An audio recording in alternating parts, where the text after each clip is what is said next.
Monsoon కు action plan ready చేసుకుంది బల్దియా. గత అనుభవాలను దృష్టిలో పెట్టుకుని ఈసారి మరింత అప్రమత్తమైంది జీహెచ్ఎంసీ. మొత్తం 542 ఎమర్జెన్సీ టీంలను ఏర్పాటు చేసింది. వాటర్ లాగింగ్ పాయింట్లపై స్పెషల్ ఫోకస్ పెట్టారు.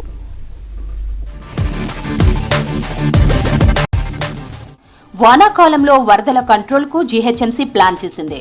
వరదలు వస్తే తీసుకోవాల్సిన జాగ్రత్తలపై ఉన్నతాధికారులతో రివ్యూ నిర్వహించారు సీఎం రేవంత్ రెడ్డి. వర్షాకాలంలో ఇబ్బందులు రాకుండా అన్ని రకాల చర్యలు తీసుకోవాలని ఆదేశించారు.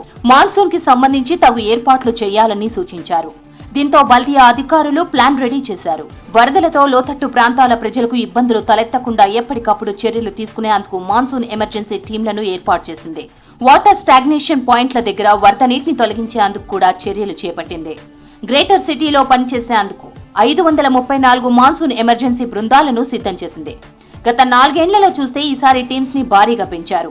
2021లో 195, 2022లో 172 టీమ్స్, గత ఏడాది 394 టీమ్స్ ఏర్పాటు చేయగా ఈసారి రెట్టింపు ఏర్పాటు చేశారు.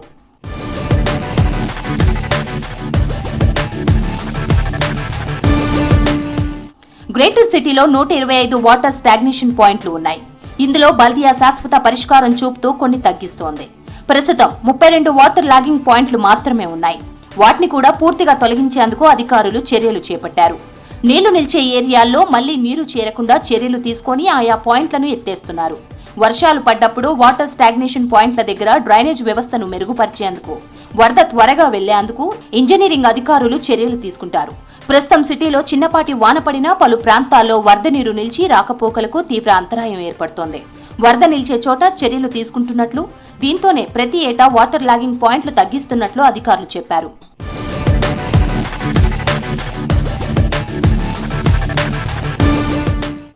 వానలు పడ్డప్పుడు ఉద్యోగులు ఒకేసారి బయటకు రాకుండా చర్యలు తీసుకోవాలని బల్దియా కోరింది. పోలీస్ అధికారులతో కలిసి ఆఫీసుల వేళల్లో మార్పులకు నిర్ణయం తీసుకుంటున్నారు. చిన్నపాటి వర్షం పడితే ఐటీ కారిడార్లో కిలోమీటర్ల కొద్దీ ట్రాఫిక్ జామ్ అవుతోంది. వాన పడిన సమయంలో ఐటీ కంపెనీల ఎంప్లాయీస్ ఒకేసారి లాగౌట్ చేయకుండా తగు జాగ్రత్తలు తీసుకోవాలి. ఇతర కంపెనీలు, ఆఫీసులు కూడా పలు జాగ్రత్తలు తీసుకునేలా చర్యలు తీసుకునేందుకు బల్దియా సిద్ధమైంది. అలాగే భారీ వర్షాలు కురిసే సమయంలో ప్రజలు కూడా ఎమర్జెన్సీ అయితేనే బయటకు రావాలని జీహెచ్ఎంసీ సూచిస్తోంది. ఇలాంటి జాగ్రత్తలు పాటిస్తే కొంతమేర ఇబ్బందులు తప్పుతాయని అంటున్నారు అధికారులు.